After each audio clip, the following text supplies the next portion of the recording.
Welcome back. You're watching ED Inside. Inclusive growth has been a rallying cry of the UPA government. But with its food security bill, it may have put the nation's finances at risk. So is this risk really worth it? Supriya Shinate got up with Abhijit Sen, Member Planning Commission, and began by asking him if the risky rationale behind the food bill is worth it.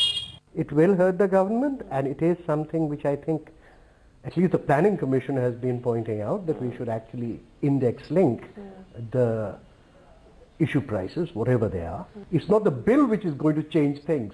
This is precisely what's been happening even without the bill. Which is why the question that, before bringing in something as ambitious as this, don't you think the government or policy makers, or for that matter, all stakeholders involved, of which you were a part as well, should have perhaps put the house in order, should have perhaps looked at the PDS system a little more, should have perhaps looked at issues like these, index pricing a little more before getting something like this on table, because there is no going back on this once it's introduced. I agree. At the end of it, not everyone will be happy.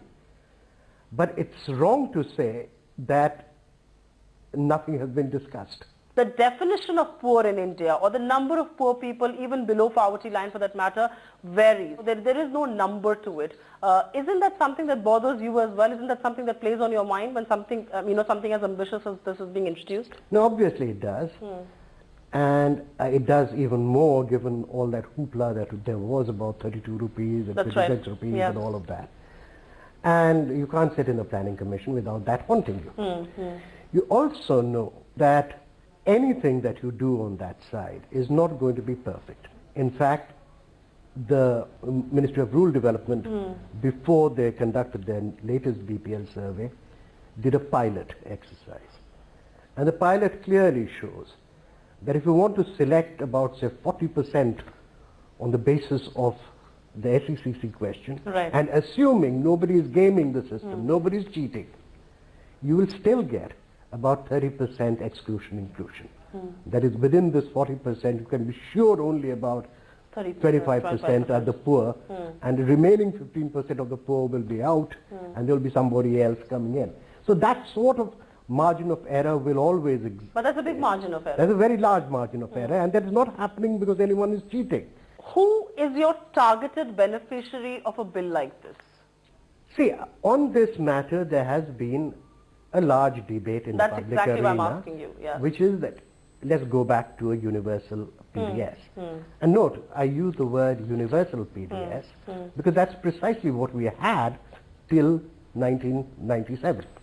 So what you see now is a pretty recent phenomenon, which is to say that it should be only for the poor. That's right. And the reason that is happening is that until 1997, you didn't have such very low prices. True. The prices that people paid were roughly similar to the prices that farmers got. Now you're talking about giving farmers about 11 rupees for wheat and charging the consumer only 2 rupees. 2 rupees. And that's where the problem really comes in.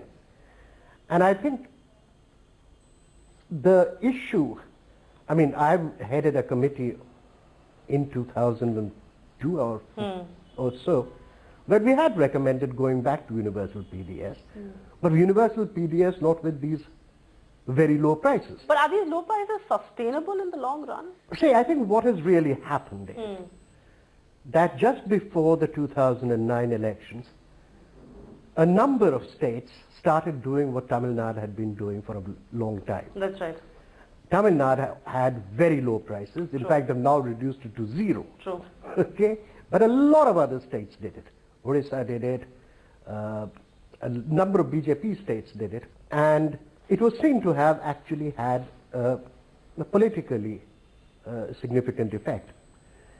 But what is more interesting is, and this is where I think a lot of doubters should be looking at the data more carefully, is that in terms of all the faults of the PDS, the state which has actually been having these very low prices and a universal PDS at these low prices, and that's the state of Tamil Nadu, probably has the most efficient PDS. There's very little leakage in that. True.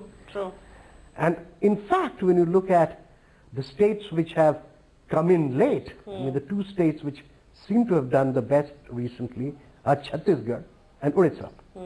They too have reduced their leakage massively. So something works which is not necessarily what sitting around and thinking about, if we have all these 2 rupee, everybody will loot it away. True. In fact, what tends to happen is that when the price is low, lots of people go to the PDS. True. When the price is high, lots of people don't.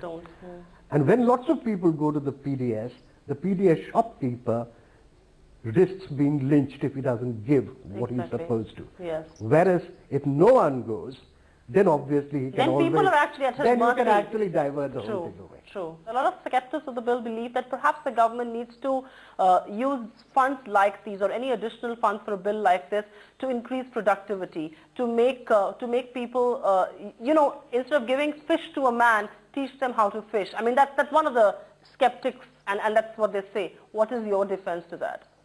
Fair enough. I mean, I think people do have different views on this matter, and it's fairly reasonable to have different views on this matter. And you can sort of argue till the cow comes home about whether or not there should be welfare schemes at all, or we should be entirely on development or education or health. The fact is that this bill is going through. It was promised in Parliament. It's taken a hell of a long time, and it will again be debated by Parliament. So I think like all bills and acts, these are matters on which we obviously have to have our points of view, but finally the collective point of view of Parliament will prevail. But that's all in this edition of ET Inside. We'll be back next week, but until then, don't forget to write in with your feedback and suggestions. Thanks so much for watching.